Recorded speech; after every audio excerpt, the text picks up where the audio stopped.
ئەم مرۆڤە بە قەناعەتانە کە لە کۆمەڵگادا پەیدا بوون کە پەیامی ئیسلامە حکومەت ئازاد دەکەن بەسەرهاتێکی واقعیتان بۆ دەجێڕمەوە. مامۆستا و پێشەوامان جەنابی دکتۆر عوسمان محەممەد غەریب کە خەتیبە لە شاری هەولێر لە مزگەوتی بەختیاری مامۆستای زانکۆیە. پرۆفیسۆر دکتۆر عوسمان محەممەد غەریب کتێبێکی هەیە، کتێبێکی بچکۆلە بە ناوی نڤار، لە لاپەڕی 115دا ئەمەی نووسیوە. خوێندمەوە دەفەرمێ کابرایەک لەم شاری هەولێرە هات بۆ لام، وتی جەنابی دکتۆر زۆر ناڕەحەتم، هەست بە تاوان دەکەم، تەوبەشم کردووە، نەک هەر تەوبەی نێوانی خۆم و خوا، دەمەوێت بە کرداریش خۆم پاکەمەوە. وتم کێشەکەت چییە؟ وتی بەداخەوە خەڵەتام لە ڕێی خزمێک کەسێک برادەرێکەوە لە دائیرە بووم، خزمەتی نایاساییم بۆ نووسرا، بە حیاتی هەر بڕوان بە پێشمەرگاتی و چەکداری نەبووە. کابرا هاتۆتە بن کڵێشەیەوە کاکە وەرە 5-6 ساڵ پێشمەرگاتی بۆ بنووسم، بۆی نووسیم و پلەم بەرز کرایەوە بەبێ ئەوەی من ئەو کارم کردبێ.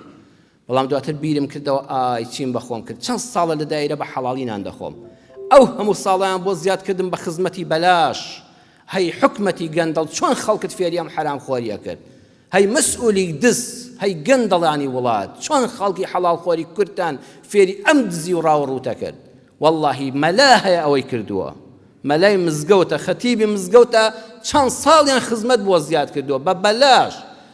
کابرا هەیە جاشی حکومەت بۆ ئیستیخبارات بۆ، وەڵا 10 ساڵ خزمەتی تەنزیمی داخلی هەبووە، هەموو دەیانێ بەس بە حرام بۆی کە حرام خۆر بووی بالکەس دەبی زەلیل دەبی.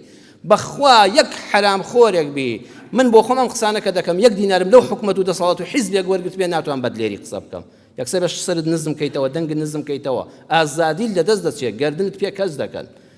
ئەو پیاوە بە ئاگا هاتوۆتەوە، نانی حرام ناخۆم، دکتۆر هاتووم ئیجازەم کردو بە بێ موچە، 2 ساڵەوە دەوامەکەم دەکەم لە شوێنی خۆمە، ئەوی شەی کە هەمە دەیکەم 1 دینار لە حکومەت وەرناگرم. تۆ بڵێ بەقەدەر ئەو ساڵانەی کە خزمەتم بۆ زیاد کراوە دەوام کەم و پارە لە حکومەت وەرنەگرم، خوا لە گوناهم خۆش بێ.